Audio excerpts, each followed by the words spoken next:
Hi friends, welcome to opinion bite YouTube channel. టీ20లో power క్వాలిఫైయర్స్లో భాగంగా road to quarter finals power కోసం ఈరోజు సెకండ్ పర్ఫార్మెన్స్ పండు గారు చేశారు. ఈ పర్ఫార్మెన్స్ కాన్సెప్ట్ ఏమిటంటే, ఒక అబ్బాయి అమ్మాయికి లవ్ ప్రపోజ్ చేయడానికి వెళ్లేటప్పుడు ఏ డ్రెస్ వేసుకుంటే బావుంటుంది, ఏ ఫీల్తో చెప్తే బావుంటుందో అన్న ఐడియాతో ఈ పర్ఫార్మెన్స్ చేశారు. టీషర్ట్స్తో పండు గారు సూపర్గా డాన్స్ చేశారు. టీషర్ట్స్ని యూజ్ చేసిన విధానం బావుంది. పండుగారు ఈ పర్ఫార్మెన్స్లో సోలోగా ఇంప్రెస్ చేశారు.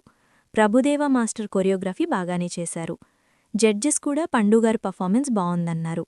కానీ పండుగారి నుంచి ఇంకా ఎక్కువ ఎక్స్పెక్ట్ చేస్తున్నారు అందరూ. సో నెక్స్ట్ ఆ పవర్ పర్ఫార్మెన్స్ పండుగారు మరియు ప్రభుదేవా మాస్టర్ నుంచి వస్తుందని ఆశిద్దాం. ఇది ఫ్రెండ్స్ ఈరోజు పండుగారు పర్ఫార్మెన్స్. పండుగారు పర్ఫార్మెన్స్ మీకెలా అనిపించింది? Road to quarter finals power పండుగారు గెలుచుకుంటారా? మీ ఒపీనియన్స్ కమెంట్స్లో చెప్పండి. ఒపీనియన్ బైట్ యూట్యూబ్ ఛానల్ని సబ్స్క్రైబ్ చేయండి.